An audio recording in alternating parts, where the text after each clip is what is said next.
Okay, hi everyone, it's Ann. I'm going to just pull the PowerPoint up and introduce Dohn Hoyle. So I've known Dohn for a really long time, as it turns out, like almost a long time, 35 years maybe or more. And Dohn was the executive director of the ARC, Michigan, for 10 years, and he also was the director of the Association for Community Advocacy for over 30 years. And he's working now as the director of public policy for the ARC of Michigan.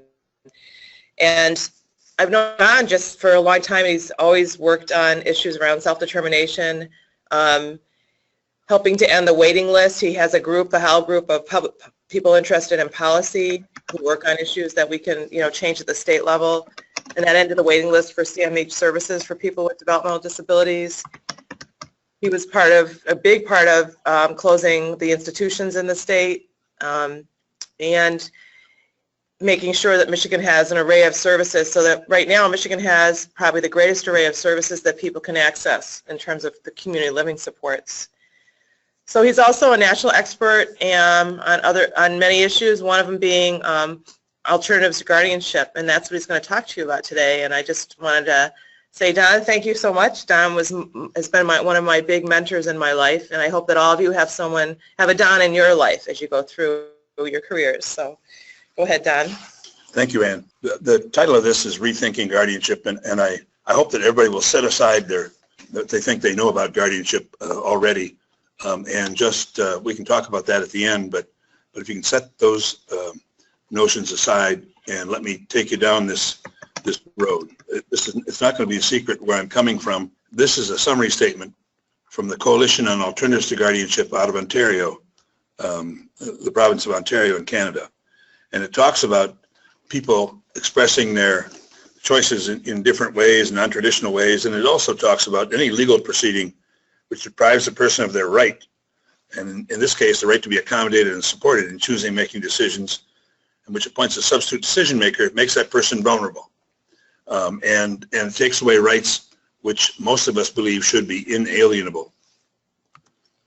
And I'm not going to talk about this longer piece here. I just want to talk about number 4 just for a second, because it talks about people who communicate in different ways. And many times we get stuck with acquiescing to people who are facile verbally, and we put priority on that kind of behavior or that kind of communication. And we skip the fact that we have sayings like a picture is worth 10,000 words, or walk the talk, don't just talk the talk, which tell us that behavior is probably more reliable than just verbal communication. Those of us who are facile verbally can omit things, leave things out. We can tell little white lies. We can embellish. We can tell great big whoppers. And yet, if you watch a person's behavior, you can tell a whole lot more about how they really feel or where they really stand than you can by just listening to what people say. And people who have difficulty verbally are far more likely, far more susceptible to having someone say, well, we're going to have someone else make decisions for you. And I just wanted to point out that that's one of the fallacies we have about this whole idea of guardianship. This is a resolution from TASH, and TASH used to stand for the Association for Persons with Severe Handicaps. Of course, is not politically acceptable any longer, and also disrespectful. But now it's just TASH, and this is an organization that holds probably the largest conferences in the country on disability, especially intellectual and developmental disabilities, with providers, people with disabilities, and families. And so this is their statement, this is their resolution, and they want to promote the use of accommodations and supports people need to make choices and decisions, and have their preferences recognized and honored, and the rights to self-determination protected.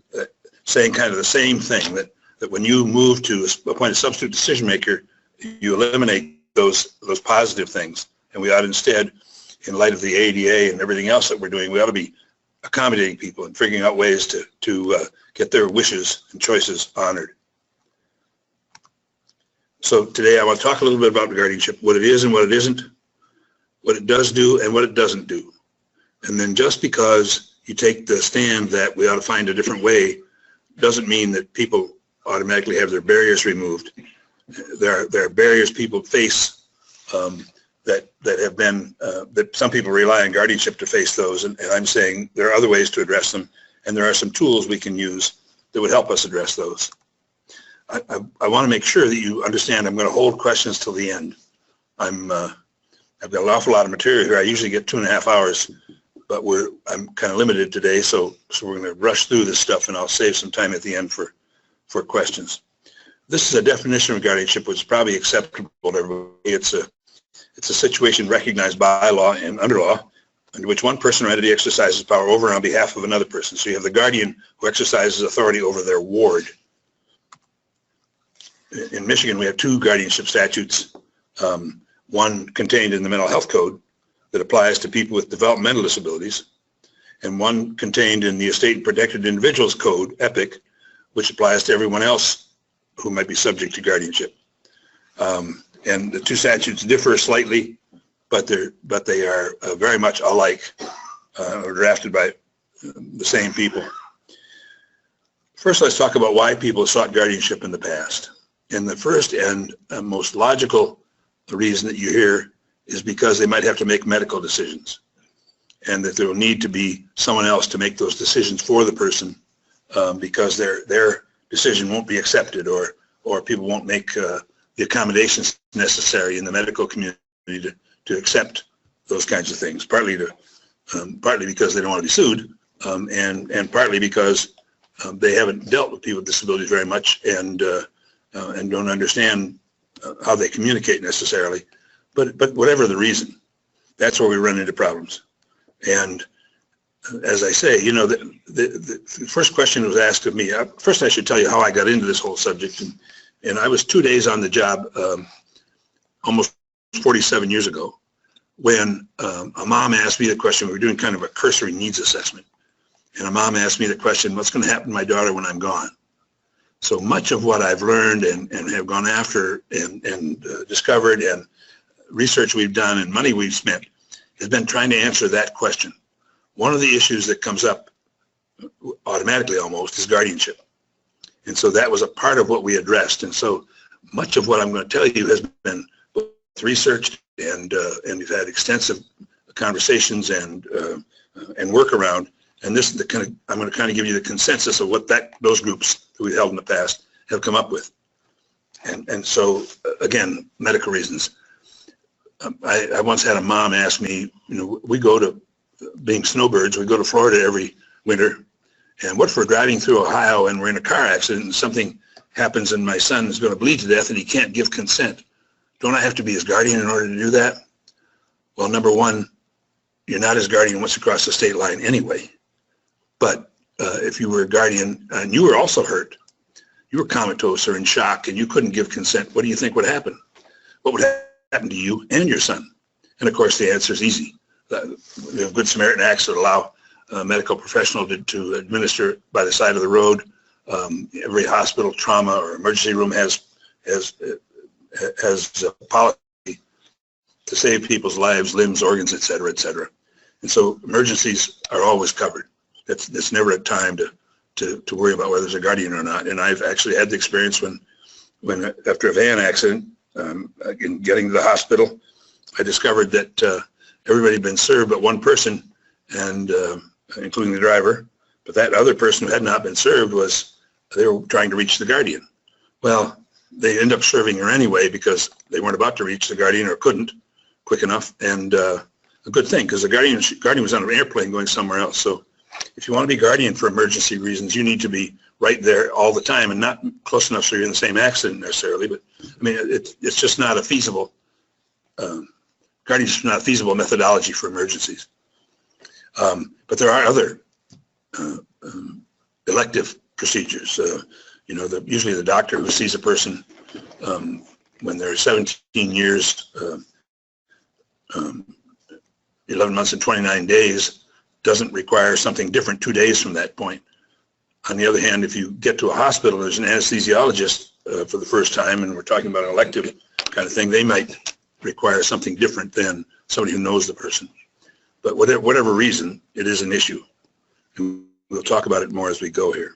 Then we come to the second most common reason you're given for why there needs to be a guardian are contracts. And I can tell you that when people say contracts, they don't mean that. They mean money. And money comes up again here, but they're worried that people are going to sign contracts that they have no way to fulfill, especially paying for things. And they're concerned that their credit's going to be ruined. They're concerned that they're going to be indebted for this purchase or this thing that they're never going to be able to pay for, et cetera, et cetera. And I you know, in some ways, we will talk about this further, but in some ways, it comes down to the double standard we have. People who buy more car than they need, or more purses or shoes than they need, or who buy lottery tickets or go to casinos, they're not at all worried about wasting money. But heaven forbid a person with a disability should waste $1 or not get right change.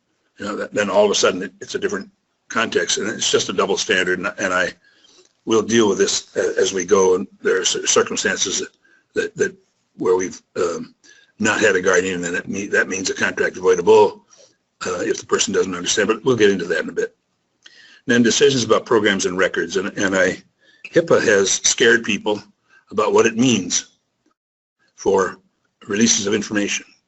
And there's no tougher standard than there was before about releasing information. It's a tougher standard on the person who holds the information and the records they have to keep about releasing it, so on and so forth, and they have to show that they've had authority to do that, et cetera, et cetera. There's no additional requirement about understanding releases or about anything like that. It's just an additional requirement around the holder of the record has to comply with for the Health Insurance and Portability Act. It isn't the question about programs is different than the question about records. And we have we all believe somehow that we know if people would just go through certain programs, they come out better on the other end. And we have judges who, if there's an offense involving alcohol and driving, they want to send people automatically to a 12-step program because we know they'll come up better at the other end. All kinds of things like that that we all know, right? Well, the truth is we have mountains of evidence to show that sending people or making people go through programs has almost no effect unless they engage in the program. So that 12-step programs, people might comply so they don't have to go back through it again, or so they can get their license back and maybe not even lose it again. But that's not the same as engaging in the program or believing that the program has merit in and of itself. It's instead an aversion to punishment. But the same thing is true for other programs. All kinds of data, mountains of data, to show that unless you engage a person, going through a program doesn't change them at all. And that leaves us in a situation where we sometimes see guardianship to make people go through programs that they wouldn't go through otherwise. And that kind of eliminates the requirement on the program to engage people. Now we can send them and they sit in the chair or do whatever there is in a program, and the program gets paid now for their being there. But there's no obligation on that program to engage people. There's no inclination or even motivation to engage people. Because all you have to do now is send once a year a piece of paper to a person who doesn't have to have the language more concrete or changed or anything in order to talk to you about it.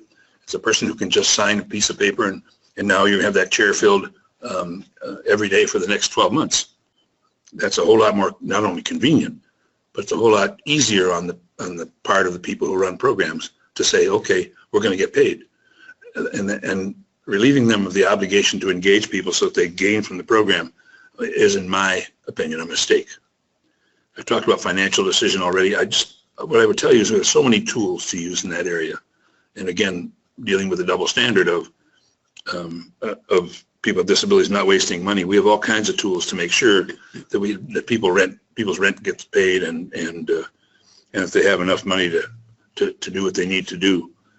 It doesn't require that we take their rights away as it relates to that. You know, just to go back to contracts a minute, we think about contracts that are written and signed. The only contracts that have to be written and signed are those that engage in interstate commerce, that involve real property, so a mortgage or a lease or something like that, and those that are going to take more than a year to fulfill, either the payment of or the provision of services, whatever it is. It's going to take more than a year, then it needs to be written. Now, more contracts than that are written just to assure payment or do some other things, but those are the only ones that are required to be written, and we skip the fact that a ticket to a basketball game or a movie theater is a contract, that even purchasing a pack of gum from a merchant, offer and acceptance is all the elements of a contract. So when we think about contracts, we're thinking about those great big things with a lot of money involved, and instead we ignore that some of them are just everyday occurrences. And so again, financial decisions we're going to cover, and we're going to go over those. It just seems like the wrong reason to take a person's rights away because they can't make correct change or what it is. And we come to placement decisions. And when I talk about this, I'm talking about where people live. And sadly, we don't take into account where people want to live or who they want to live with when we make decisions about placement.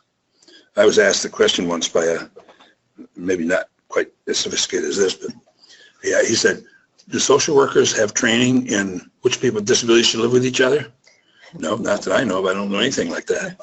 Oh, do nurses or therapists have that kind of training? No, not that I'm aware of. Okay, well, how about doctors or teachers? Any of them have a class about which people? No. I said, you know, I think that if you looked at it, you'd find out that they decide where a person's going to live based on that person's level of functioning, and that heaven forbid they would waste a dollar by having a person who needed less supports in the same place as a person who needed more, because then that wouldn't fit their spending patterns the way they want to. And he said, well, how are these people doing their own lives? And if you want to look at the divorce rate, whatever you want to look at, you know, if we take on training wheel marriages, you know, where people live together, not just for the benefit of marriage, then I bet people who make those decisions are wrong far more than half the time.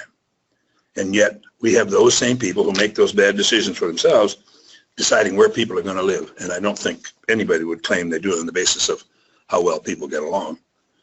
These days, the biggest problem in residential programs are finding enough staff. The second biggest problem now, and the biggest problem in the past, has been housemate or roommate problems. And that's still an enormous problem and doesn't get as much press these days as the finding enough staff. But the issue has been for a long, long time, we're able to sentence people to live with people we decide they should live with.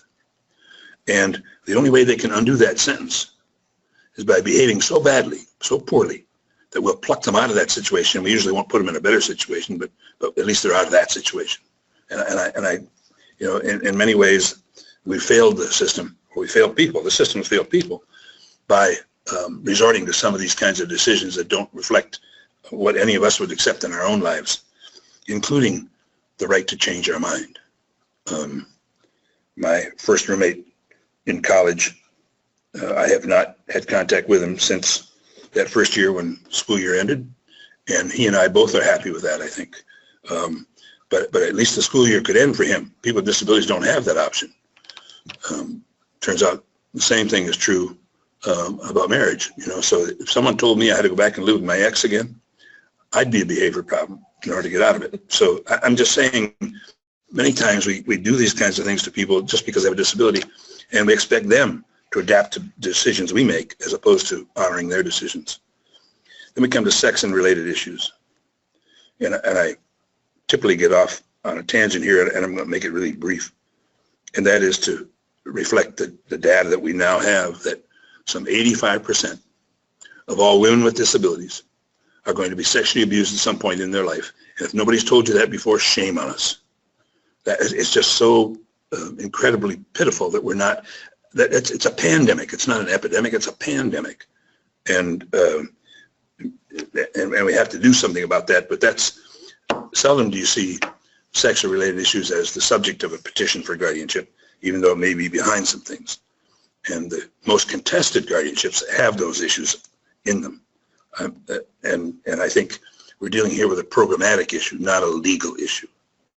Turns out that people don't care what the person in the black robes said sitting up there on the bench. If they're intent on, and I always worry about my age and certain idioms here, but if they're intent on hooking up, they're going to do that no matter what the person in the black robe said. So when we come to sex and related issues, it's not a legal thing, it's a programmatic and educational piece and we have to treat it that way. And then finally, what will happen when parents and family are no longer around? The idea that we convince parents to seek guardianship because it'll be easier for them or because they need to or whatever, and then recognize that the person's going to be without their parents for a full generation, some 30 to 35 years. And yet we've set the parents up to do this one thing, to become the guardian. It's a horrible planning tool when the person's going to outlive those parents by 35 years. And it turns out that despite the best plans, despite siblings, despite family, friends, and everything else, more than half the time, a person ends up with a stranger as their guardian. And if that's good planning, then I don't understand good planning. So let's talk about why we should avoid guardianship. And to me, the first one is to avoid the public declaration of incompetence or incapacity, if we're talking about EPIC. That's not a positive way to approach anything or do anything, and it's certainly contrary to what we know now about supporting people and building on their strengths and capacities and the directions we're going. It's certainly different than accommodating people and allowing people to be different one from the other. It's just I don't think that it's useful. Now, we need to understand where guardianship came from in the first place. And I'm not going to spend a lot of time on this, but guardianship goes back to the days of King Arthur and the Round Table, if there ever was a King Arthur and a Round Table. But it goes back to feudal times in England, when it was important to the government, to the crown, that there be single intact parcels of property, that there be the landed gentry or nobles who controlled most of the property, partly for reasons of communication, but also because it was from those landholders that they raised the fealty or their tax, a portion of the crops or part of the livestock, whatever it was. And it was also important because it was the serfs who worked the land who were conscripted into armies. And so if you let the normal process of inheritance go, you'd have that property split up into lots of pieces of property over time. It wouldn't take very long before people had to work their own land and didn't have extra for fealty, etc.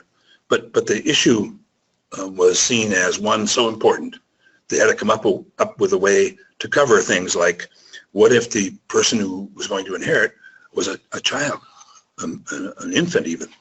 What if they were unborn? And then what if instead they were a gambler, spelled with an O-R, or incompetent, or feeble-minded, or one of the kinds of terms they would use back then? And what if that was the case? How do we protect to keep that parcel intact if they might give it away or gamble it away, parts of it away?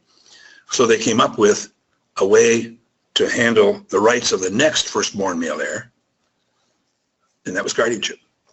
So until the 1970s in this country, all guardianship pertained to was estates. All guardianship of the estate was all there was. Back in the 70s, they started to say guardian of the estate can also be guardian of the person. But it's a methodology that's old and I think outmoded, outdated, any terminology you want to use there, but that's where it came from. So the idea that we have to declare somebody incompetent and remove their rights in order to have someone make decisions for them doesn't make any sense to me anymore, and it hasn't for some time. But nor does our research into this show that makes any sense. And instead of a public declaration of incompetency, we ought to be promoting the independence of individuals and their dignity and freedom of choice. When we talk about dignity, if a person with a visible disability meets another person on the street, automatically the people talk to the person they're with, not to the individual. Well, and now we've removed any obligation that people have to talk to the person, because after all, they can't make any decisions anyway, because they have a guardian. And the person they're with either has authority over them or is the guardian, and so that you don't need to talk to the person at all. And I'm not naive enough to believe that if we saved money by not doing guardianship, the money would show up in human services or in healthcare or schools or anything else. I'm not naive enough to believe that. But I can object to how expensive guardianship is, because you have everything from the courtroom and the judge's time and the bailiff and the court recorder and the clerks and the witnesses, and you just have over and over. You have expenses that probably don't need to happen, and I can complain about that even if I don't believe we'd see the money turn to where I want it to go. And then it should be important that you understand that the courts don't always follow the law. especially when it comes to this subject. And our state Supreme Court appointed me some years ago to a Blue Ribbon Task Force on guardianship reform. And in that process, we, among other things, sent questionnaires to judges in this state and some other states, but and why they didn't follow the law about the preference for partial guardianship versus plenary, which means full guardianship, and why they didn't order the guardianships to be promoting people's independence as opposed to just substitute decision maker.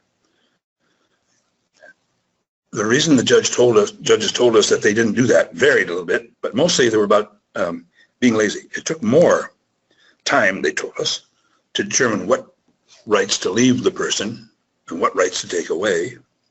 It took more time to spell that out than just say plenary and then everything's covered. They also said, you know, we're saving the state money because what if they have to come back and get more authority than we give them the first time? Then we're saving them the need to have another hearing. Oh, and by the way, for partial guardianships, there's an automatic hearing again in 5 years. For plenary, there isn't. So they were going to save the state money by not having more hearings.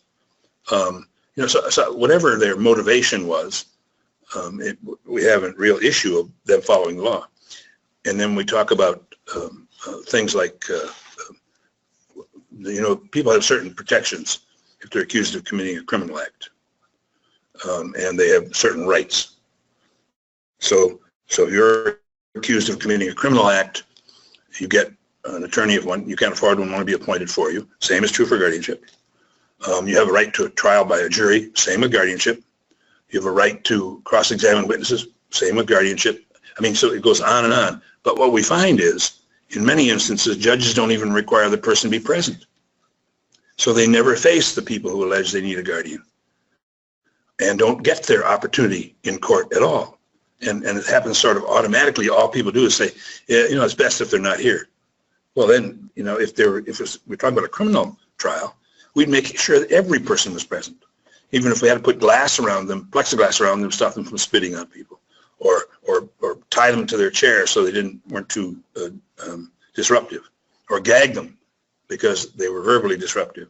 But we would never think about depriving them of their due process rights in any shape or form. And yet in guardianship proceedings, where people are entitled to due process rights because they're about to lose something, you know, they're about to lose their rights, then we're willing to just ignore due process. So in all the years we've had guardianship and the authority to have a jury trial, we've had only one time, despite the many thousands, hundreds of thousands of guardianships in that period of time, has anybody gotten a jury trial. We see representation that is so lacking because people want to make sure they get appointed for in another case, because many times what you get are attorneys who are doing their building their practice or need the work and need the appointments, so they're never going to upset the judge. I mean, it's just over and over again, people with disabilities are subject to different standards than other people are subject to. And I tell the story. When I turned 30, I bought an airplane. It wasn't a little red sports car. It was actually an airplane. And my staff at the time told me how dangerous single-engine airplanes were and all that kind of stuff, but that's all there was. Back then, we were paid once a month.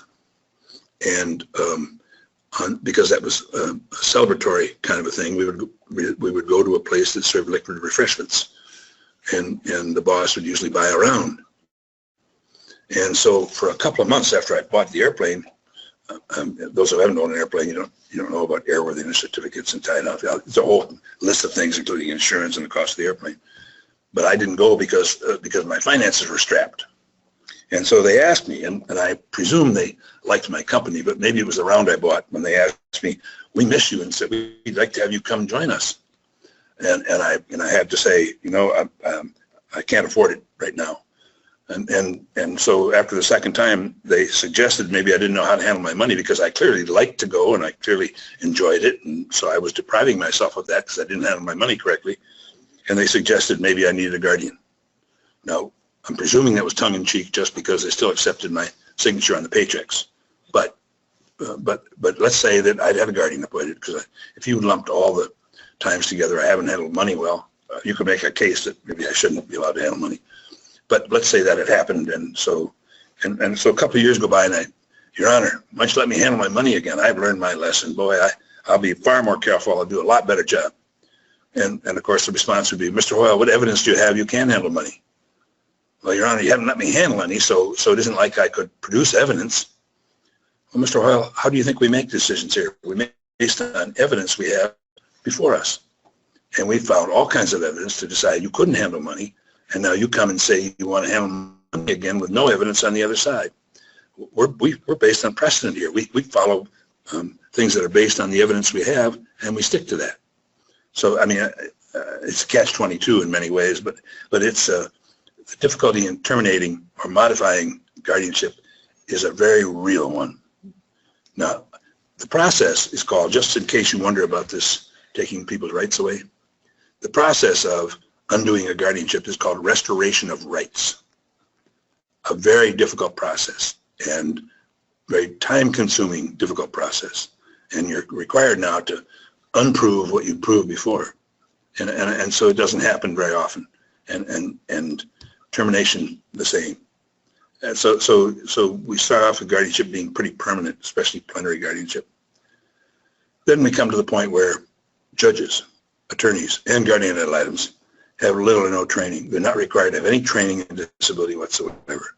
So you have the person making a decision, you have them represented by, and you have the people who make recommendations, all like they're plucked off the street corner, without any knowledge of disability or what we do in disability or programs or services or anything in disability. So you have to think, wait a minute, we're letting all this go to people who don't know about the disability, so don't know about what's going on. Why would we do that? Again, that's a good question. Why would we do that? Only 5 schools in this country teach disability law. None teach about disability. So unless the person had a family member or some other experience when they were younger, they don't know anything about disability whatsoever. And yet they're making decisions about these things based on their experience and their background, which doesn't include things to do with people with disabilities. Then corporate guardian problems who can take money and people's independence. You may not recognize that if you have a guardian appointed under the mental health code, there's no requirement that that guardian ever meet you, let alone see you on a regular basis, let alone go to meetings about you, let alone do anything else. There's no requirement in the law about that. And as the Blue Ribbon Task Force brought forward a proposal to say there should be a minimum requirement of every 90 days that a guardian see their ward, the probate judges opposed us, and we lost. The probate judges prevailed, and there's no requirement. And their argument was, if you put that kind of requirement on guardians, we're not going to have enough guardians to go around.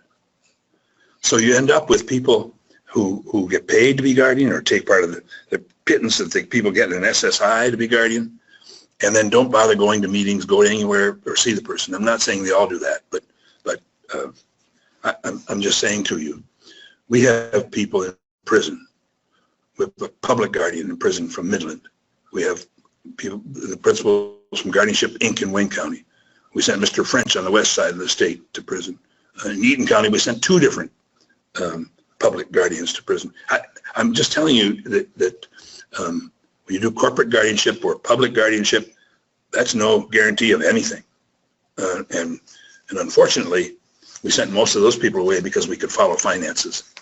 What they do to the person is far more difficult to ascertain and to follow and to try to correct.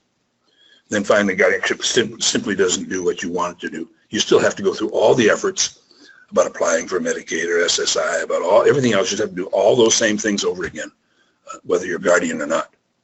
And so it doesn't do what many people think it's going to do in terms of making life easier.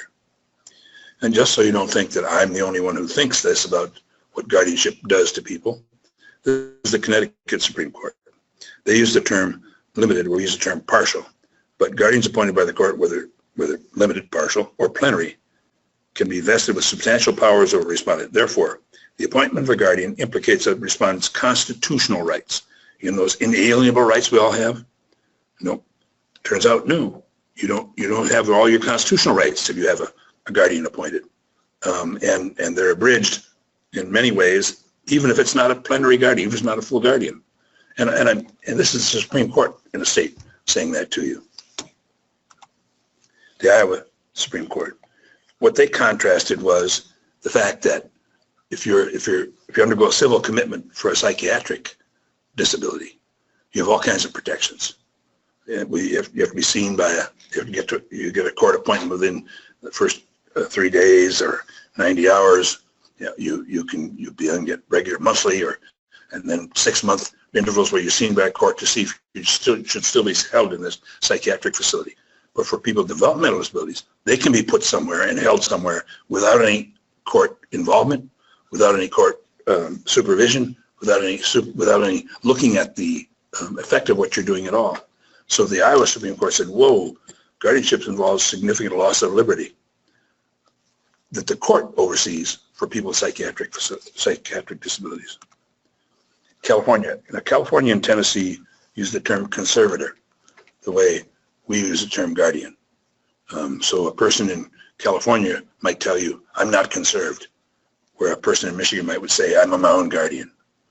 And so their Supreme Court says, we're giving a conservator has more control over a person than somebody if they had to go to prison. So greater control over your own life is given away through guardianship than it would be if you've been convicted of a crime. And I bring this up partly because of my age, to make sure we solve this problem for people who are aging as well as people with disabilities. And they testify in some of the saddest kinds of testimony you will ever hear to Congress on a regular basis about all the abuses of guardianship and conservatorships. This is from Claude Pepper. Claude Pepper was chair of the Pepper Commission. The House of Representatives appointed the Pepper Commission after Claude Pepper started to look into the abuses of people who are aging. And they let him establish from the House of Representatives the Pepper Commission. This is a direct quote from the Pepper Commission. And that commission was the first ones to look at issues around the abuse in nursing homes back in the 70s. So there were no standards in nursing homes up until then. So people would license a garage, an unheated garage, and put beds in it. We really had abuse. Nursing homes are still pretty abusive, mind you, but nowhere near what they used to be. And so he learned all the abuses that were happening for people aging. And if you don't know Claude Pepper's name, if you go to an agency or the advocacy groups that work with people who are aging, you'll learn he's an icon for them. They give advocacy awards, which are the Claude Pepper Awards. He's really an icon for people who are aging. Well, what Claude Pepper discovered was some of the very same things that are happening to people who are aging are happening to people with disabilities. And in that sense, people who gain disability with age are having the same kinds of outcomes as other people with disabilities. That stands to reason. But he learned that the reason people got to that in many instances was because they'd had a guardian appointed. And he found it incredible that you could, through a civil proceeding, bind a person in all those ways that a guardianship can bind a person. And in his opinion, the only thing you could do worse to a person was to put him to death. And that's pretty stark. I mean, this is a part of a longer quote if you wanted to go back and look at it, but it's from the Pepper Commission, of which Claude Pepper was the chair, and which yeoman's work was done to try to protect rights of especially people who are aging, but people with disabilities too. This is Michigan versus the nation. That Michigan is you're 40% more likely to have a guardian in Michigan than you are in another state. 40%. So in Michigan, we have this kind of pro forma, automatic, let's get a guardian's appointed. And sadly, some of the people who recommend the appointment of a guardian have never read the statutes, don't understand what it does, won't be there when the parents are gone, and the person faces difficulty with a guardian who won't even come see them. I mean, they're not going to be there for that person's life, yet they feel free to recommend guardianship. And I just want you to know that Michigan has this level of overuse of guardianship. You can't convince me, and I know because I travel pretty extensively and have worked in almost every other state in the union, there's no difference in the number of people with severe disabilities in Michigan versus other places. There isn't. We don't have more disabled people or more severely disabled people. It's just we have a habit, a tradition that keeps on going of appointing guardians. And that's clearly not fair or right. This is a convention on the rights of persons with disabilities. The CRPD is called in short, and we signed this. The President Obama signed this. It has yet to be ratified by the Senate. But it's recognizing that people have individual autonomy and independence and the freedom to make their own choices. Right in the preamble, it talks about that. 160 some countries have endorsed this, have ratified this already. And it talks about discrimination on the basis of disability. It nullifies the recognition, enjoyment, or exercise of all human rights and fundamental freedoms. That's what so that's what discrimination is. It's the exclusion or restriction on the basis of disability, which nullifies the recognition, enjoyment, or exercise of human rights and fundamental freedoms. So if you do that to somebody, you're discriminating against them. And that's similar to what the Americans with Disabilities Act says. And clearly that's how we ought to be approaching all this stuff. And it says we have to respect individual autonomy, including freedom to make one's own choices and the independence of persons. So all parties are equal under the law, except if you have a guardian appointed. If you have a guardian appointed, you have no standing under the law on your own, none. And so you don't get equal benefit of the law or equal protection. You aren't even a person under the law. So you know, when we say this is a drastic step to take for a person, and yet we do it that often in Michigan, there's something wrong with that. And it says state parties shall recognize that persons with disabilities enjoy a legal capacity on an equal basis with everyone else. I don't think people should have a right to anything less than that. And then it talks about the support people may need in exercising their legal capacity. So supports and accommodation is where we ought to be coming from. American Disabilities Act, everything we're trying to do these days is in that direction. And it turns out that most people who petition for guardianship are doing it for the right reasons. You know, they're asking the court to appoint a guardian for persons they're related to or for a friend, because they think it's the right thing to do. It's also true that most petitioners don't come up with this on their own. They're encouraged by someone else to seek guardianship. Almost always, that's a person who provides services or sees them in another way other than as a family member. That same Iowa case that I talked about earlier, and whether a guardianship should be established, the court must consider the availability of third-party assistance. So if there's something else, somebody else around to help a person, then there's no need to appoint a guardian. In Utah, not necessarily a liberal court, they say the content of the decision is what we have to pay attention to, not the ability of the individual to engage in a rational decision-making process. If we're getting good decisions, there's no need to appoint a guardian. This is from Tom Nerdy, a great granddaddy of self-determination, of course, and he wants to reject the idea of incompetence and replace it with the idea of assisted competence. Again, it supports that preserves their rights. This is my favorite. Persons cannot be deemed incapacitated if their impairments are counterbalanced by friends, family, or other support. You got that in your life, you shouldn't need a guardian. And again, those are the Supreme Courts and states saying those things. If you want to look at Medicaid for a minute, Medicaid, of course, has for a long time looked at person-centered planning, and they don't use the term promising or best practice. They instead included a quality framework. So gradually, more and more they began to say about person-centered planning, it's what you ought to be doing. Now, if you want to use a waiver in Michigan, you have to do person-centered planning. You want to do waiver in any state, you have to do person-centered planning. Of course, we've had a statute that says that for quite a while, but now they're starting to see under the framework rights and responsibilities, protections of rights and decision-making authority. We're starting to see that appear. And I think if you just followed what happened with person-centered planning across the last 15 or 20 years, you would say, oh, this is going to come to us too with Medicaid. One of the other things that the Blue Ribbon Task Force asked for from the legislature to say, could we have a finding necessary under the Mental Health Code of guardianships necessary? So when you had a court proceeding, there has to be a finding of incompetence, and then you're on your way. We said, could there also be a finding of necessary? Since these words are in the code already, since it's a law already, couldn't we have a finding on the record of whether guardianship's necessary or not? And again, the probate judges opposed it, and we didn't get it. But again, that makes so much sense to me that if you looked at, is it necessary before you did it? And the law already calls for it. Why shouldn't there be a finding of that? We weren't, again, the probate judges opposed that. So this is where I'm coming from then. It's a fact that we can no longer ignore the incongruity about taking a person's rights away in order to protect them. And we talk about guardianship as a service and protecting people, et cetera, et cetera. Well, I don't think taking people's rights away is a way to assist people or protect them.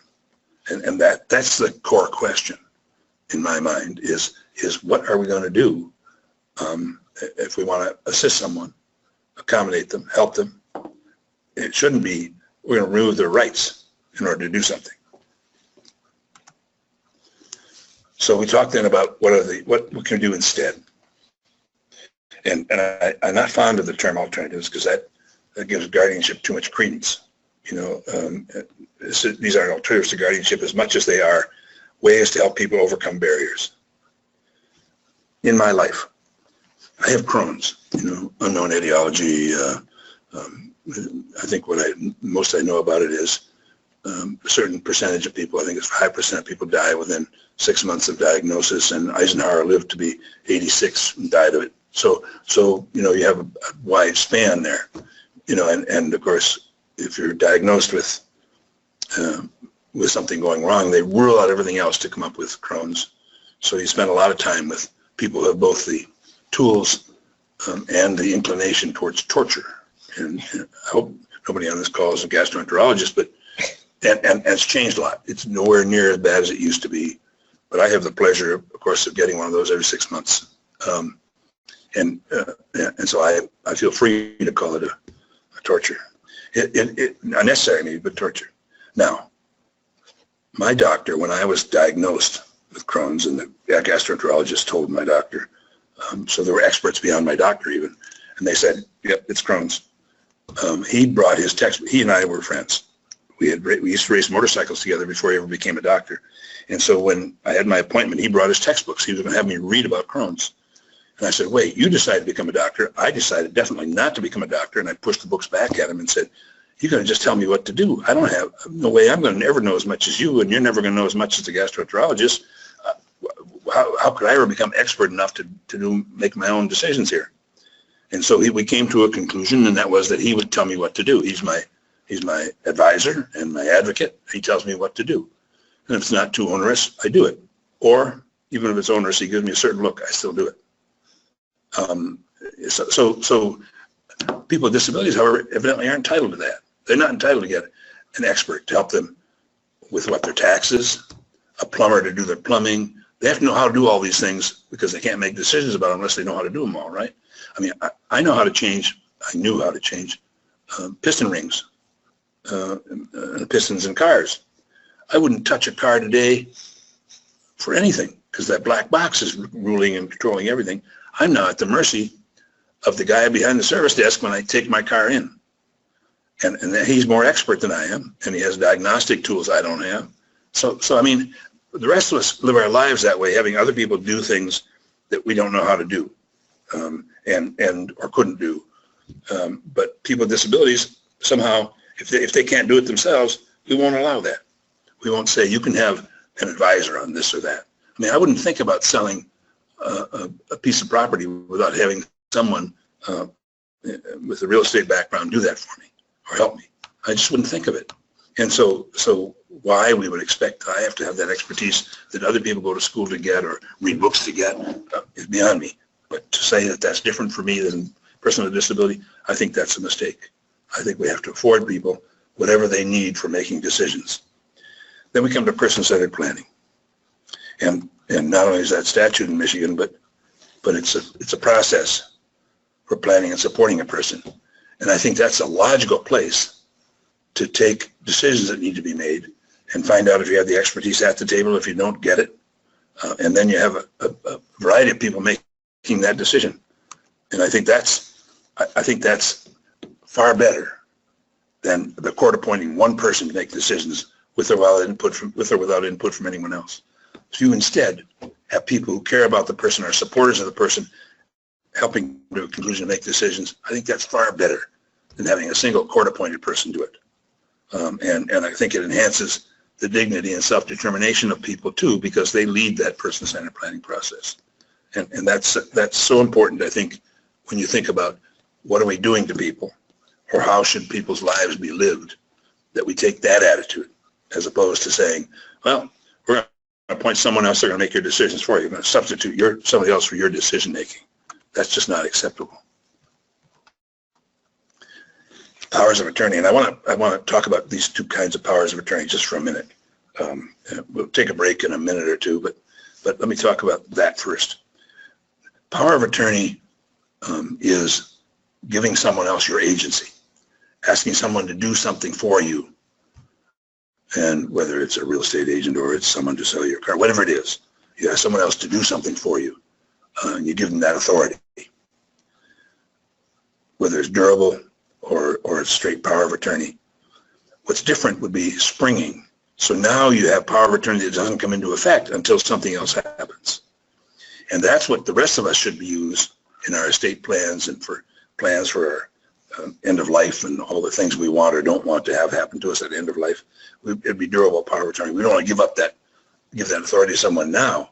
We want to say, if I'm ever not able to respond or found by 2 doctors to be incompetent or whatever term you put to it, this is what I want to have happen. Here's what I want to make my financial decisions, my other decisions, my medical decisions.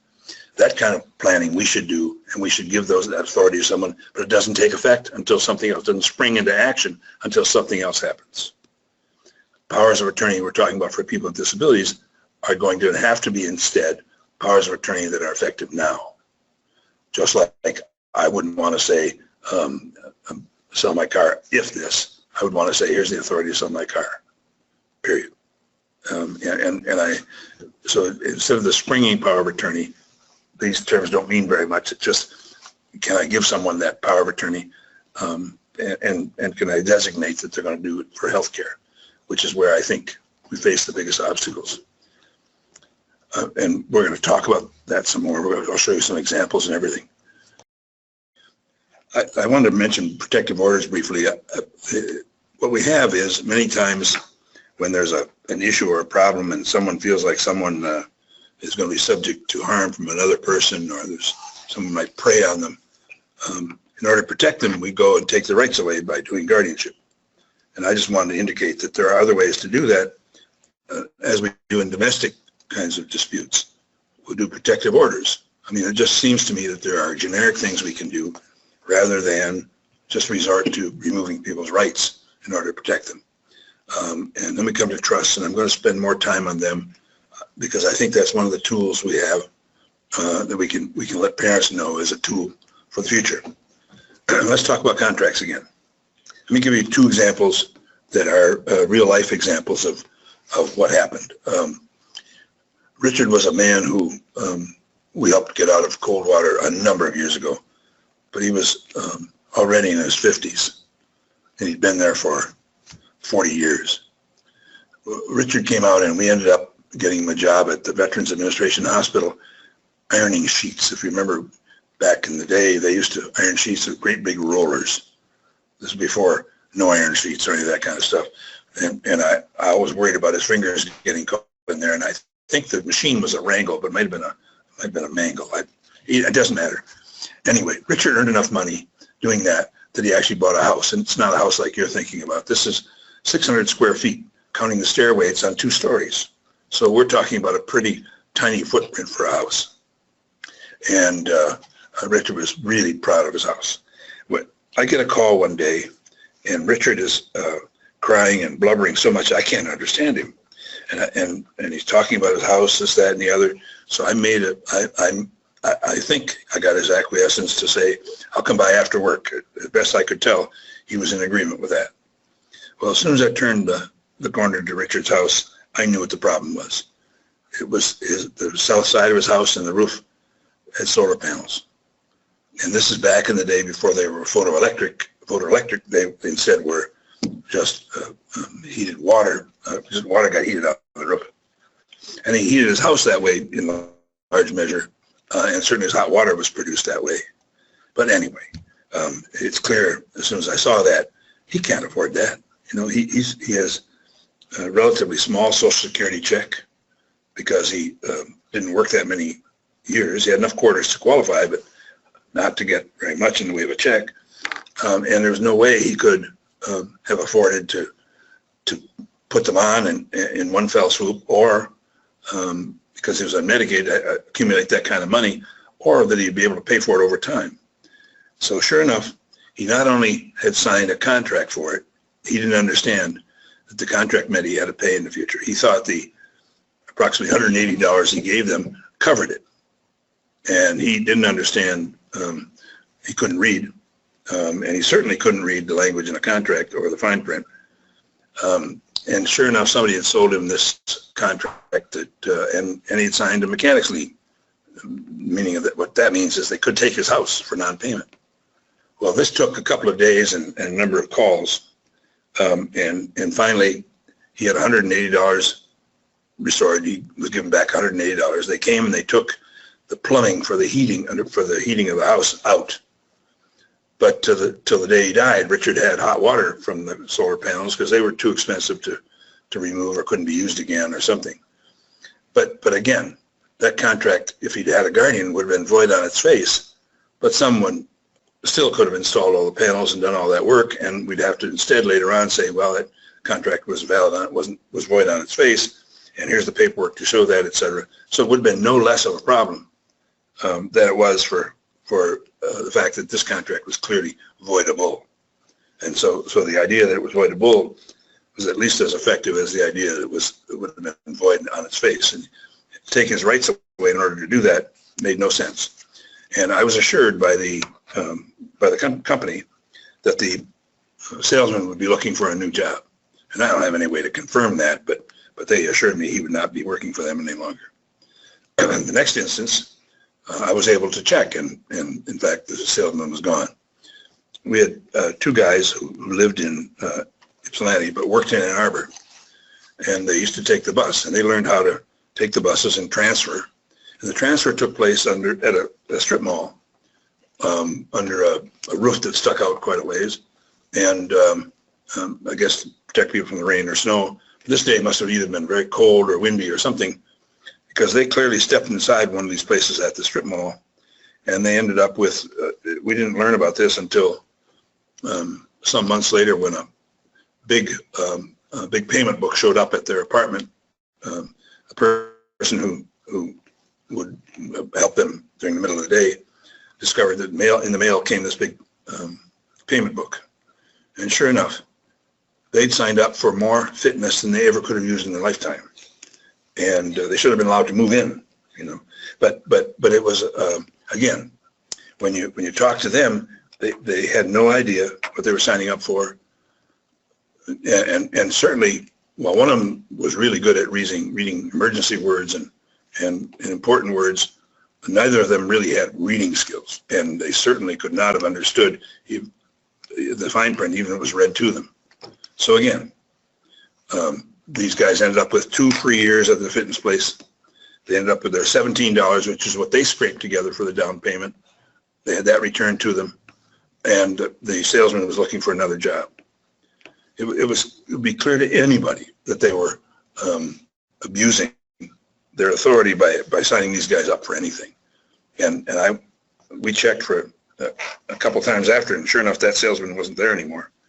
But I'm just saying to you, we can make the decision ahead of time to say, let's remove this danger to begin with, and we'll make sure they have a guardian so they're not entitled to sign a contract. Or we can say, you know, if someone sells them something and without understanding that they don't, shame on, without recognizing and affording them what they're entitled to without looking at how the accommodations they need, shame on them.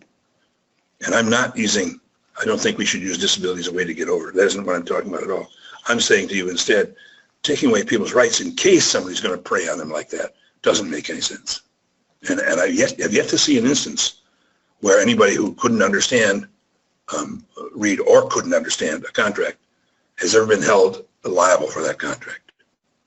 And I've been at this now, as you may have heard already, 46 years. So almost 47. So I in my view, not only don't we understand what contracts are and how many things it affects in people's lives, these kinds of instances are not only rare, but they are solvable. Then we come to finances again, and again, there are a couple of them listed here. One is a rep payee, and if you don't know, Social Security Administration will make a decision that their check needs to go to a third party, and they'll make a decision who that is. You can make recommendations and stuff, but those decisions are not even appealable. So you end up with Social Security deciding that some people aren't going to be able to handle their checks, so they'll make a third party responsible and send the check to them. And then limited bank accounts are tools we can use to say, you know, we can require people to have two signatures on a line, whether it's a checking or a savings account. Or we can set a ceiling limit as how much can be taken out at a time. Now, what you can't get from most major banks are pour-over accounts, which says you can only take out this much because there's only going to be this much in there each day. So Clint, who taught us more than any book ever taught us about this kind of stuff, showed us the need sometimes to have more than just a ceiling limit on how much you could take out, because he took out $20 and $20 and $20 until he could buy a stereo, you know, all in one day. So limiting the amount you can take out isn't good enough for him. Limit the amount that was there each day for him. But I'm just saying to you, there are other ways to handle this. We're going to talk about some more of those in a bit.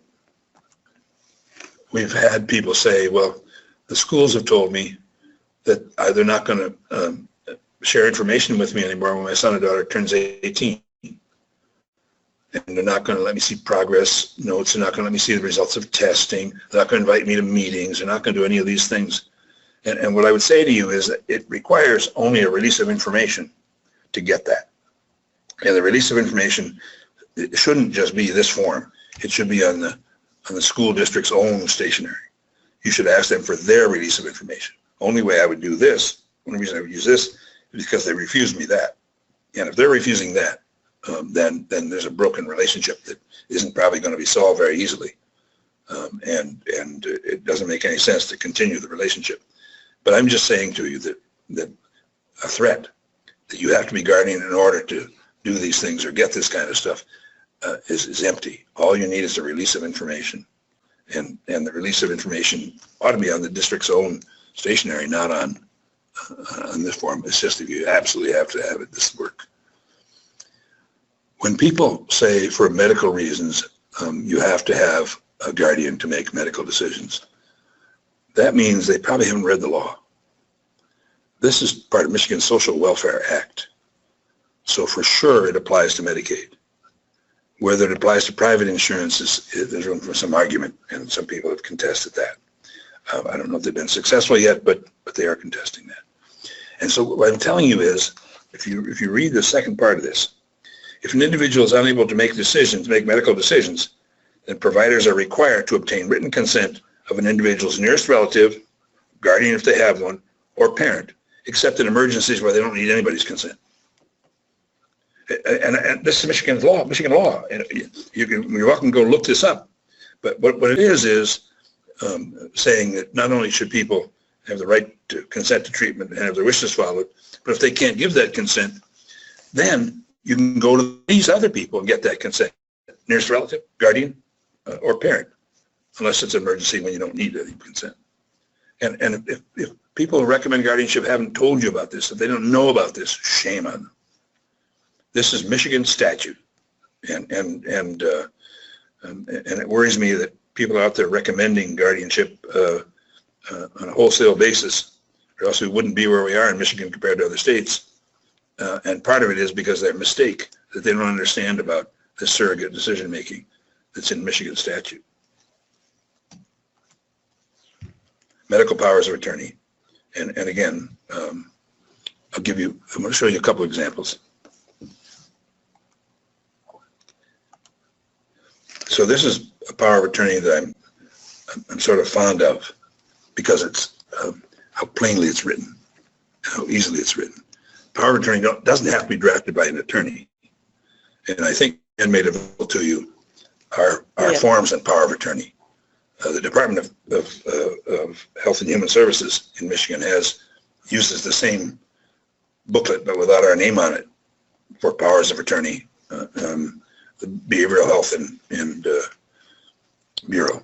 So again, powers of attorney can be used, and what I'm saying to you is if you have a situation where it's private insurance and not Medicaid, then maybe you want to have this in your pocket as a parent.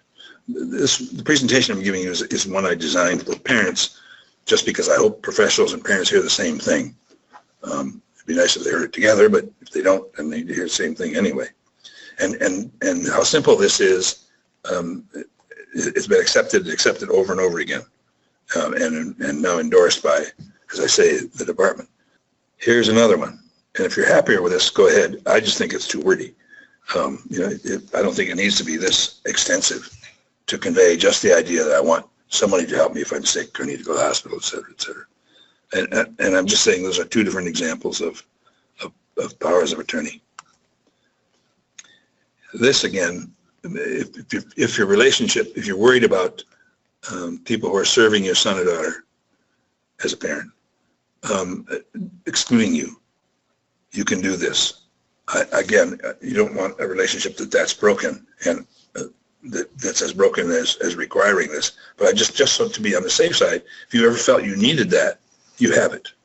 Okay, and this is a case in a terrible circumstance. The rep payee, we already talked about that, but it's Social Security's own decision and paperwork and procedures. And sometimes this can be very oppressive too. So there are times when you can get Social Security if you have a doctor sign that this is a good budget learning process that the person is going to be part of, remember, signed by a doctor. They might relax that requirement. The person has to have a rep payee, again, because it's kind of a oppressive process. Personal money managers.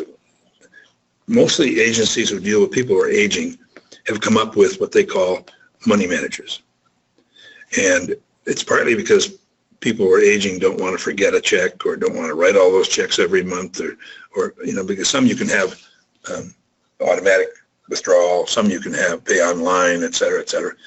But some come every month and they differ and they're different and you have to pay attention to them and get paid by a certain time and everything else. If you want to relieve yourself of that, this appeals to me too. Maybe it's because I'm aging, maybe it's because I have a disability, but for sure, this helps to make sure people get their rent paid. For sure, this helps people not to be in arrears on things or have their phone shut off or whatever it is. And this is typically very low cost. The folks that we signed up to do this pay about $35 a month for handling this stuff. And it's $35 they don't have, mind you, but on the other hand, everything gets paid, everything gets done. And some people have that fee paid by a trust and not out of the person's own money. But I'm just saying to you that these are the kinds of things that a personal money manager can do. And the place you find the most are in organizations that serve people who are aging. I don't know if disability organizations are doing this yet, but we found them in organizations that serve people who are aging, and that's they're happy to take our folks on in the same way. So the check, Social Security, whatever it is, goes to the entity, and then the entity pays the bills and sends the rest of the check to the person. And we've got them even to send the check in installments, so it comes once a week as opposed to a lump sum near the beginning of the month. I'm just saying to you, there are lots of ways to handle money. automatic bill paying. You're probably all familiar with that. This was a terrible issue for a long time. And when people, many people, including people with disabilities, sometimes would get a credit card in the mail, they learned that somehow you can turn that into what you want, at least up to $500. And then all of a sudden, they want to be repaid. And people with disabilities didn't necessarily understand that or try to ignore that or something in the process. And getting rid of credit card debt is a whole lot more difficult than getting rid of a contract. One of the reasons it's more difficult is because the credit card companies are so powerful. They now, even though you can file a bankruptcy and you can be forgiven almost any debt except child care or credit card debt. That's how powerful credit card companies were. They got that you can be forgiven for all debts except your credit cards. Of course, child care is a different thing, or support payments. But that's how powerful they are. So they have very little reason to settle. And what we've done instead is figuring out how we can keep cards from coming. It turns out that people, when they got the card and they go through the painful process of a budget to pay it off, they say, I'm never going to do that again. I'm never going to do that again. But a few months later, that wears off, and they see this chance to get something they want the next time a credit card comes in the mail, and off they go again. So if you get people to make the decision when they're paying off, in that difficult position of paying off a previous credit card, you can opt out for 5 years online or print out the opt-out, and then it becomes permanent. And this prevents credit cards being sent to people. It doesn't prevent people from getting credit on their own. A different situation, though, than when the card shows up in the mail and you go use it. It's a little more difficult to apply than it is to just use the card that came in the mail, which now forms the contract. I want to talk about estate planning, and one of the things that I tell parents is that the most important thing you can do for your son or daughter is understand that after you're gone, they're still going to need people in their lives. And while you can count to a certain extent on siblings and that kind of stuff, what people really need are unpaid people who are going to be in their life past the parent's lifetime. And just say counting us only on siblings means that nobody's going to follow a spouse to another state to take a job, or nobody's going to become ill themselves or predecease their brother or sister, any of those kinds of things. What we know now is that those kinds of things happen, and that the best way you can mitigate against the person getting somebody in their life they don't want in their life is by making sure they have lots of other people in their lives. And it doesn't require some organized campaign to do this. It requires time and effort. But parents should plow the fertile ground. It's not like going on a street corner and trying to sell pots and pans. It's instead going to where you think you can make ground, and they need to ask their friends, family friends, need to ask their extended relatives, and even their neighbors. But not just the people who are their friends or the neighbors who are their age. They need to ask their children who are the age of their son or daughter. So they get involved. And I'm asking them, and the most tears I've ever seen are when a person who has been kind of sheltering other people from their child by not wanting their child to be a burden to them as their neighbor or as their friend or whatever, and they protect the other person more than they protect their son or daughter. When they get to a point of saying, let's do a person-centered plan, I want to invite all of you in to talk about my family, all my family, including my son or daughter with a disability. The times I've seen the most tears are in those kinds of situations when other people realize they can be part of your life and that you wanted them to be part of your life in more than just your life apart from your son or daughter. When people realize that your son or daughter is part of you, and all the people recognize that, there are lots of tears shed, happy tears. And so when you decide to go in that route and say, I'm going to recruit more people in my son or daughter's life who aren't paid to be there, you've just enriched a whole lot of things, including your own life, it turns out. But I urge people to do that, and for a couple of reasons. The first is to make sure that there's someone around to help do person-centered planning that has what the person wants as primary, not what a service provider wants, not what people who are paid to be there want, but instead, not for people who pay, but the unpaid people who care about the person first. Many times, people with disabilities are not very reciprocal about relationships. And so there needs to either be assistance or some other intervening piece that happens because they don't reciprocate. And of course, autism would be one of the situations where it might not occur as other people would see it and so on and so forth, but it's true for other disabilities as well. So that what I think needs to happen is parents need to set up an estate plan that covers something you don't normally think about in the estate plan. These are just the terms used for a trust. So settlor is the person who creates the trust. A trustee is the person who manages the trust, and then of course the beneficiary receives the benefits of the trust. And here we're not talking about a support trust, we're talking about a Medicaid qualifying trust. Unless people are wealthy, and I mean wealthy, you need to do something that qualifies people for governmental benefits, specifically Medicaid. And for parents of young children, I don't know about all of you, but parents of young children, you might not understand how important Medicaid is. But when the state can get 60 cents on the dollar from the federal government by using Medicaid to provide a service, whether that's residential, vocational, case management, or support coordination, whatever it is, the state turns as much of the services people get into Medicaid services as they can to try to capture that 60 cents on the dollar. So people may not have any recognition of how important Medicaid is, but it is the lifeblood for people with disabilities unless they come from very wealthy families. And of course, asking a relative or a family friend or something to be the trustee means imposing this kind of fiduciary duty on them, and it includes standards of investment and other kinds of things that they may not be ready to accept. And so you maybe have to look for a different place to get a fiduciary, but a support trust you don't want, because this says you got to spend the money before you're going to be eligible for Medicaid, and then you have nothing to be a supplement to the subsistence that governmental benefits amount to, nothing to provide a set of new boots every year or cover television, cable, or even TV set, whatever it is. So the amenities that come with a trust are extra things that go above and beyond what government benefits pay for, and it can be all those kinds of things. And this is another benefit of it. It preserves eligibility for that and allows the trust to act as an advocate for the person. And let me get into this.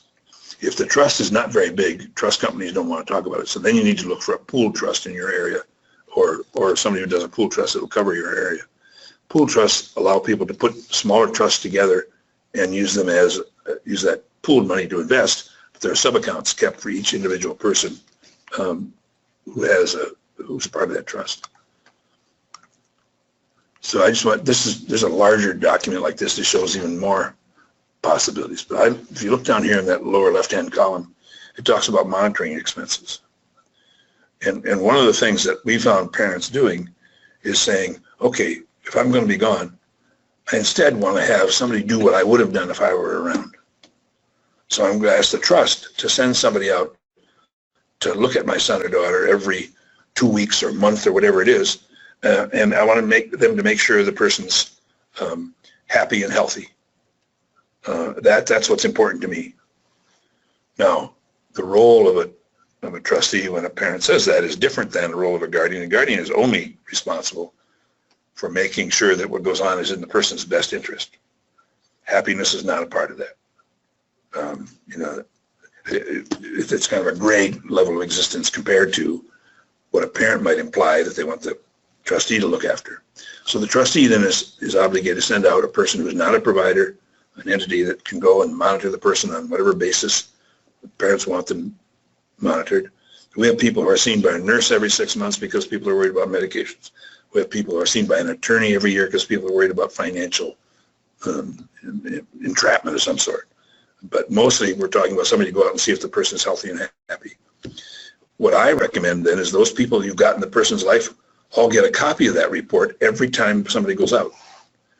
And you entrust them with the ability to call the trustee if they see something wrong in the report and say, you need to check that out. That puts them involved in the person's life even when they don't have daily contact with the person.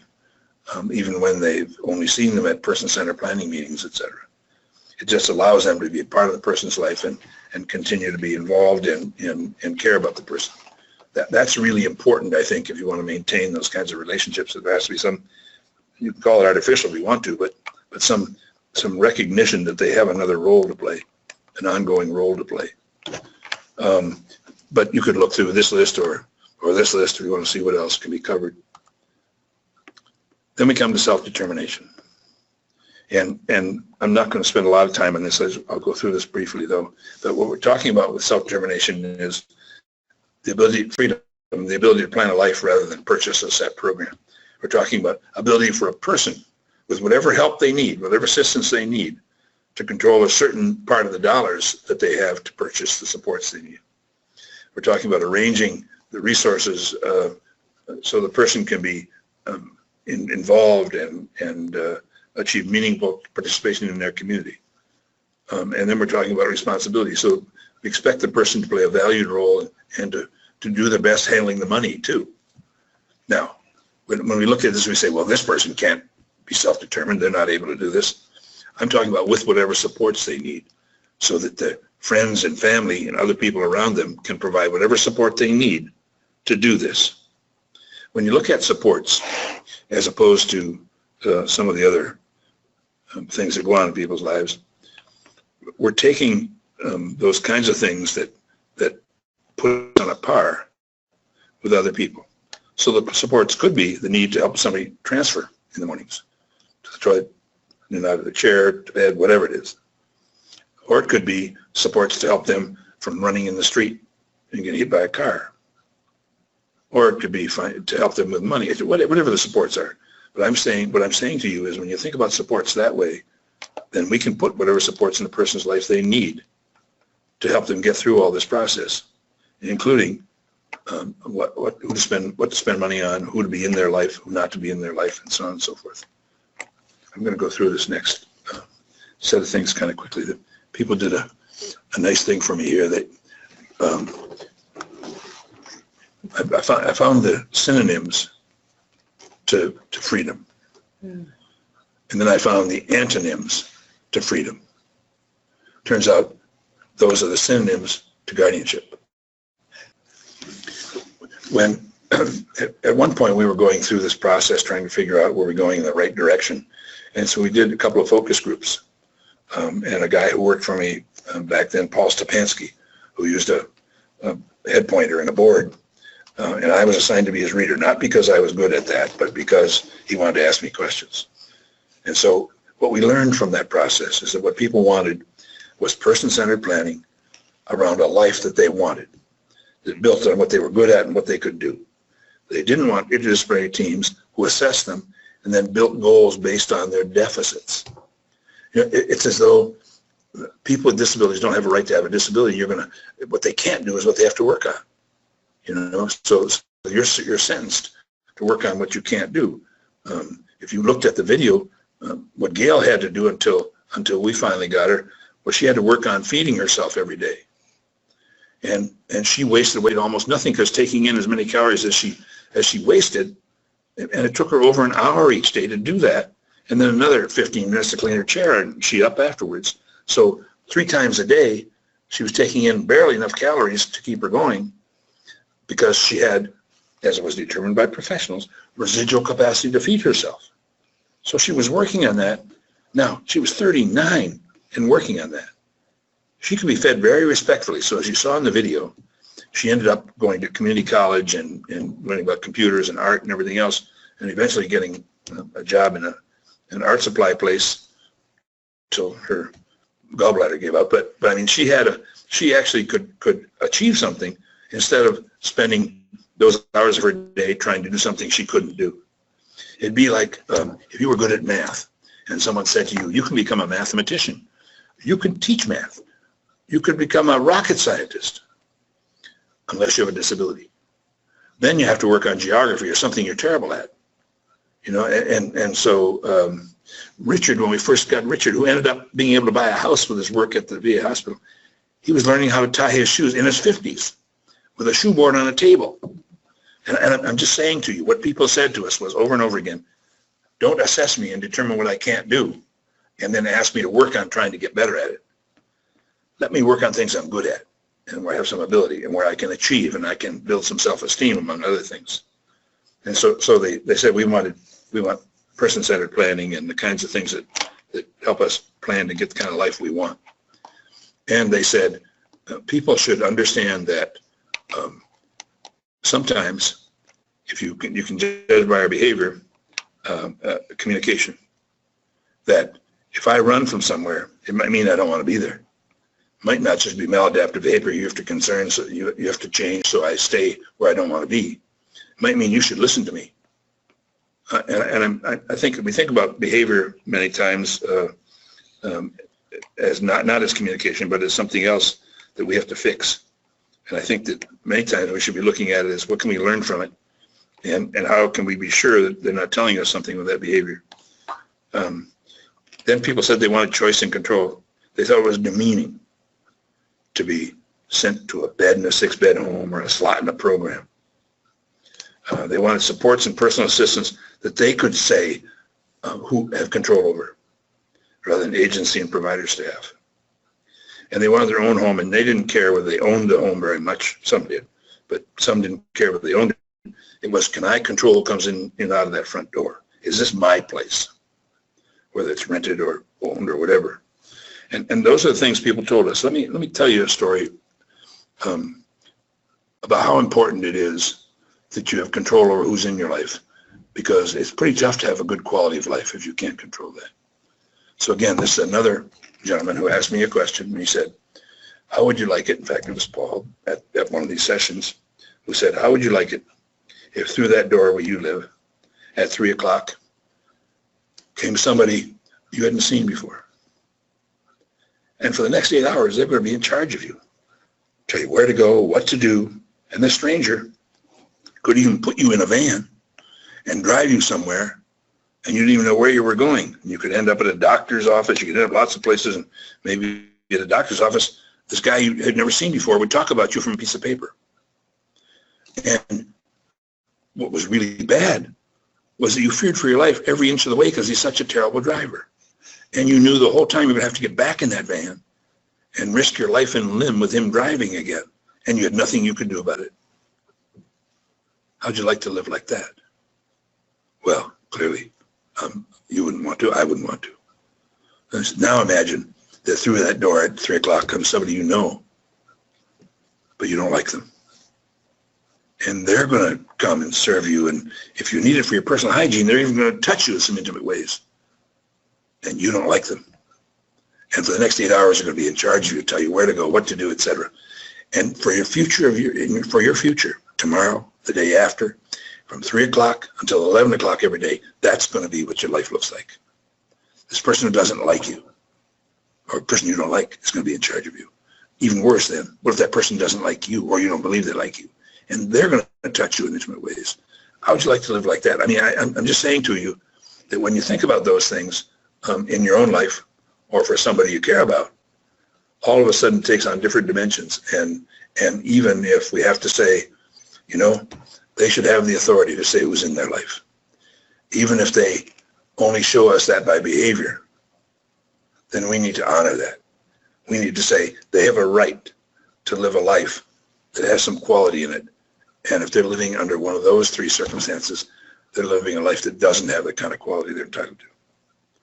And I understand that this is not the way the system is, and I understand that that we need to be driving further and further in that direction, and that you may or may not have much control over that, but that ought to be the direction we're going, is people having control in their life, not be the subject of someone who has their rights taken away in order to be in charge of them, especially a stranger. And we have some other things to consider here. The average guardianship proceeding takes less than 3 minutes. So if you think that guardianship is a part of this whole justice system where Lady Justice is blindfolded and weighs things, you're wrong. Another way you're wrong is that the Court Watch Project showed that in 96+% of the time, if a petition gets before a judge, a guardian is going to be appointed. This is not a weighing of things. This is just following the petition by someone who doesn't know disability or understand that anyway. And so what really gets to be important here is cutting off petitions, because they're clearly going to go in one direction.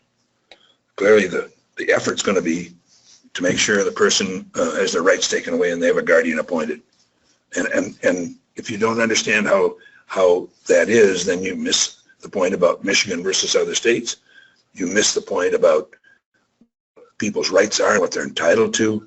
And to say that, well, they don't recognize some rights that they have, or they'll never exercise some of those rights. Some they will. And not to have them removed is just an anathema. We can't, that's not acceptable.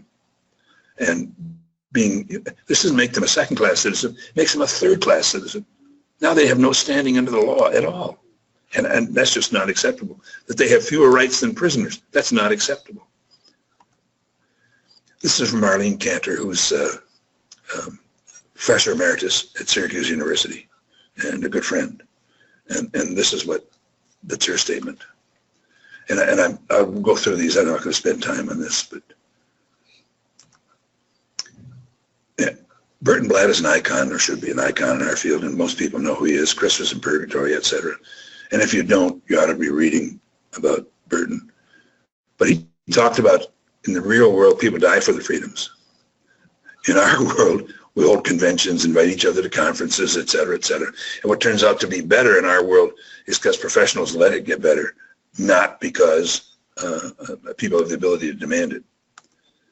And so he talks about least restrictive. And what I would say to you is, in some ways, we need to get out of the way. I don't care what our role is, we need to get out of the way and put people in charge. And I don't care how much experience they have at being in charge. I don't care how impaired we think they are or anything else. We have to somehow understand that people on whose back we make a living should be in charge of their lives. And just to show you this, not just me saying that, this is an invitation from the American Bar Association back in 12, I think it was. And the American Bar Association, both the section on elder law and the section on disability, are moving in the direction of saying, we're going to skip guardianship, we're going to something better. We're going to move beyond guardianship and get to supported decision-making. And so a wonderful group of people were in New York City at the Bar Association, met around that subject. Okay, and then in 13, the Quality Trust out of Washington, D.C. held the next symposium. So again, more and more people are talking about this, and following this, a Center for Supported Decision-Making was established at Quality Trust, funded by the Administration on Community Living. And then again in 15, that Resource Center on supported decision-making held another roundtable. And then this last year, whoops, some of it's out of place here. And this last year, the Autistic Self-Advocacy Network, supported by the foundation there, did another one. So we're now seeing statutes in 2 states where before you can appoint a guardian, you have to have tried self-supported decision-making by statute. We're seeing supported decision-making, unfortunately, be routinized in ways that I don't think is useful in some other places. And there are forms and everything for it. But what we're seeing is a real change from saying guardianship is where it's at. And this is clearly a wave that's coming. If you'd asked me 7 or 8 years ago, I would have said we'd never get to this point. But we're really seeing change coming, except in Michigan. The National Association of National Guardianship Association has now supported decision-making. This is an organization that certifies guardians and that kind of stuff. They're now supporting supported decision-making instead of guardianship. And so I'm saying that there's a movement out there that you wouldn't recognize if you're in Michigan unless somebody told you about it. And on top of that, there's a need for all of us to try to make this the kind of world where people are in front, people with disabilities, as opposed to the ease of this or the ease of that. And we have to be thinking about long-term and help parents think about long-term, how can we make the best decisions. And I'll answer some questions then. I won't answer questions that are specific about a case. I want to answer questions that are illustrative to other people. And I will not answer questions where there's a divorce involved. Those are the most contentious, most terrible kinds of situations you can imagine. So if there's a divorce involved, don't bring that one up, okay? I've spent way too much of my life sorting through some of those. Okay, thank you, Mike. Can you hear me today? Yes, we totally can. Perfect. Okay, thank you.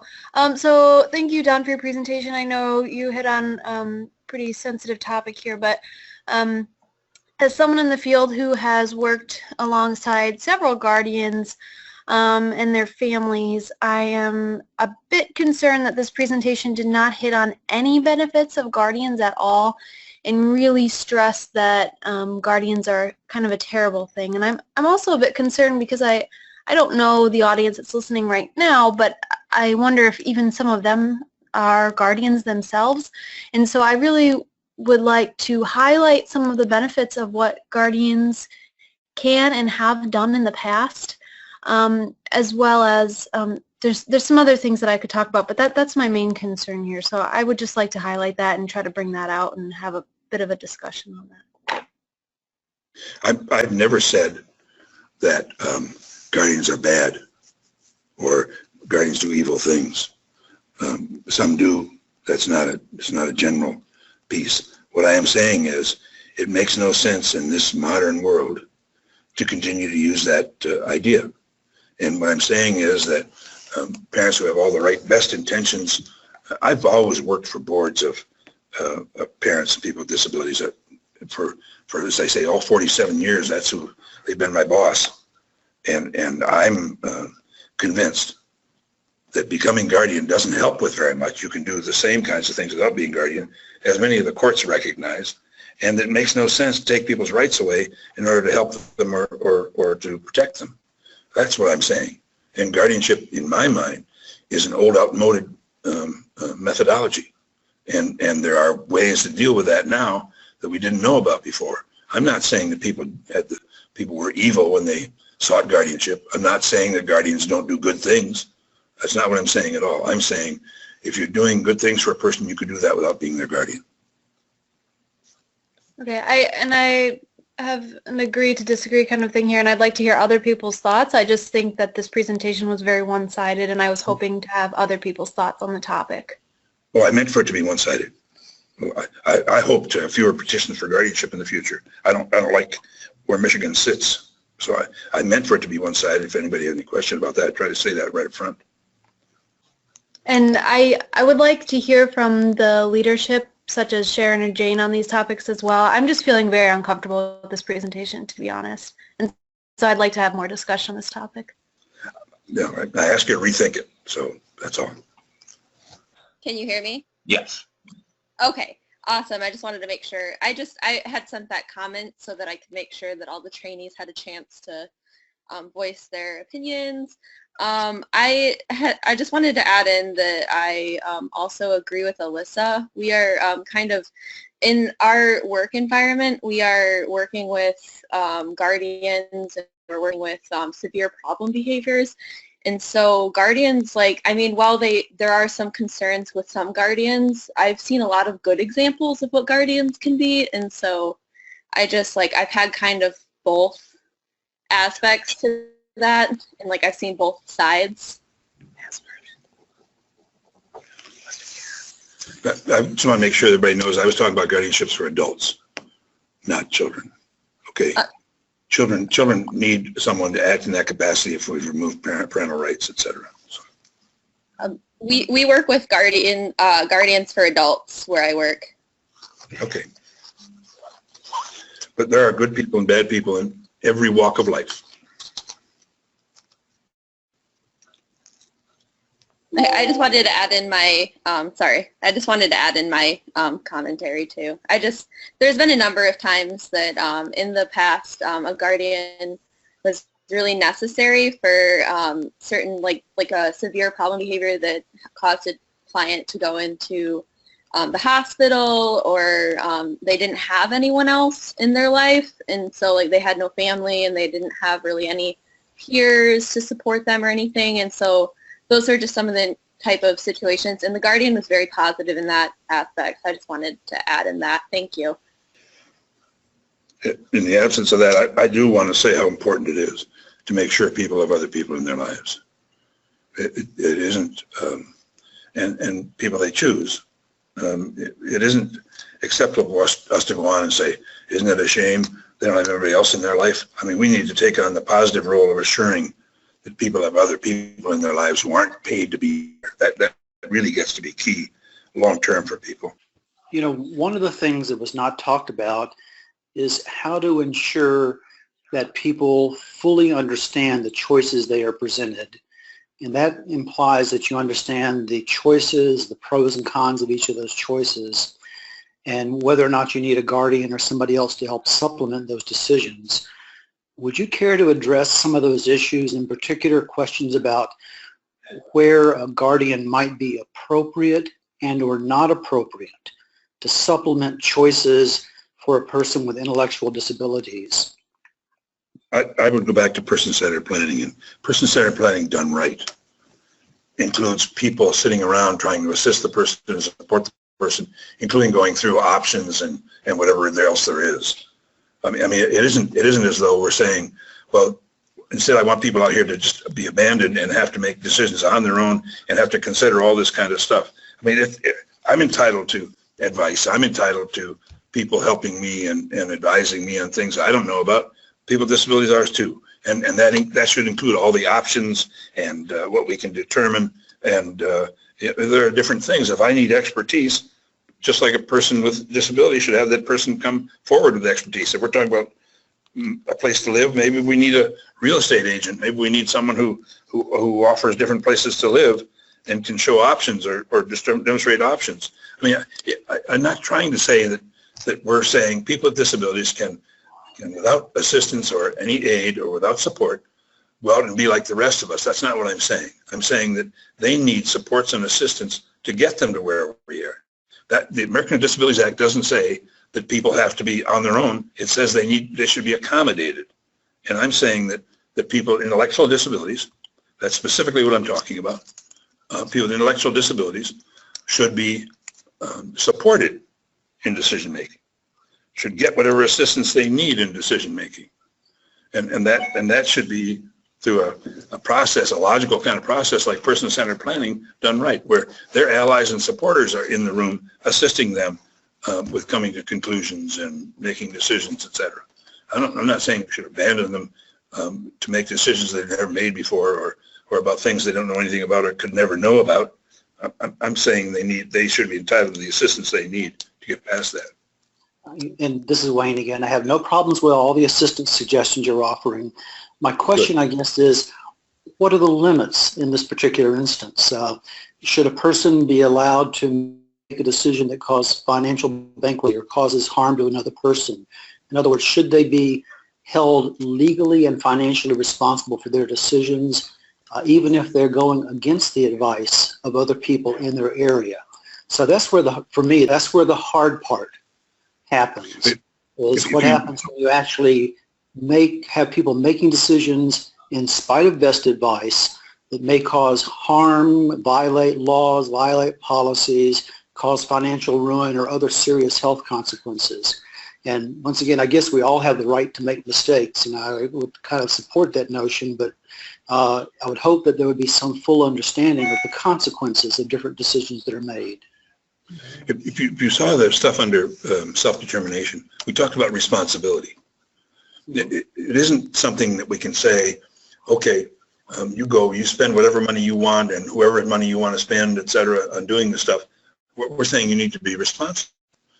And that means finding a way to earn money if you can, or to increase your spendable or disposable income. It means handling the money you have responsibly, et cetera, et cetera. I mean, so I'm not saying what we need to do is turn people loose like a teenager, most of whom need guardians even past the age of 18. I mean, I'm saying instead, the responsibility that people have around people. There's even one of the things in there is that we would never support anybody doing something that was harmful to them. You know, and nobody who cared about them or supported them would be supportive of that in a person-centered planning process. Okay, now what do you mean by supportive though? What do you mean by supportive is the real question we're getting at here. And that is, what are the limits of being supportive versus restraining people from making really bad decisions that sometimes do happen? Well, so one of the things, this is Ann Wayne. I did a lot of this kind of work for a long time. I was a social worker in a support, in a support capacity, and one of the things I came to realize was that having a guardianship or not having a guardianship, you can't stop someone from doing something that maybe might be harmful to themselves. But what you can do, and you don't need a guardianship to do this, is you can figure out how to have a group that people have a life. They have a community of people, just like you and I have family and friends and coworkers and the librarian down the street and the people in the grocery store who know us, who support us on a day-to-day basis. And so that what we've done with a system the way it is now is we've taken that away in a sense from people and said, oh, the guardian will take care of that, but that takes away people's rights. And I can't stop, I've worked with a lot of people who had guardianships, and the guardian was never able to stop a person from doing something. It was the supports around the person and the people in that person's life that could help them, not get to that point. And yes, some people make bad decisions. We all do. But the part is we want to try to support each person to be the best they can, just like we hope the people in our lives do that for us. Yeah, and I have no problems at all with the supporting people's rights to make decisions. My only concern is that we do everything we can to inform people about what their choices are, options as well as the consequences, pro and con of each of the choices, but also to recognize that one person's rights end where another person's rights begin. And sometimes some of the choices that can be made might infringe on another person's rights. And that's where the difficult decisions here that kind of find the hard points in this policy, which is a very admirable policy. But that's where the hard points actually come in. It's where you say, where are the limits to free choice, person's right to make all of their choices. So that's where, for me, the concerns actually might emerge, and those rub points are the places where sometimes the most important policies and concepts actually develop. I think that we've gone along with guardianship to an excessive extent in Michigan, and it hasn't stopped that. I mean, it isn't as though that's been a panacea or like that's helped. We don't have fewer of those instances in Michigan than others, even though we have more guardians. It's a whole different idea, a different way of approaching this and saying, look, what supports can we bring to bear for this individual, as opposed to the way we kind of strip everything away from a person and treat them as though they're an independent acting. There's no person-centered planning process should ever lead someone or support someone to do something that's illegal or that's harmful to them. And that doesn't mean you can protect people against everything and people doing the wrong thing, because we can't protect people who don't have disabilities from doing that. But it does mean that the support should be there to get them to where they need to get. And when you talked about options earlier, that's really important, that people get the full range of options that are available. And that's why person-centered planning is important, because the consequences, those kinds of things, get ignored many times for our folks. And that was a very good addition to add. Yes. I'm sorry, I was just reminded by Mike at 7 o'clock, and we like to end on time, but this is a great discussion. I think there's very many layers to it. So hopefully, I hope we'll have some other opportunities to kind of touch in on these and go deeper as well as a group. So thank you, everyone. Mike, you want to tell your last bit? Thanks, Don.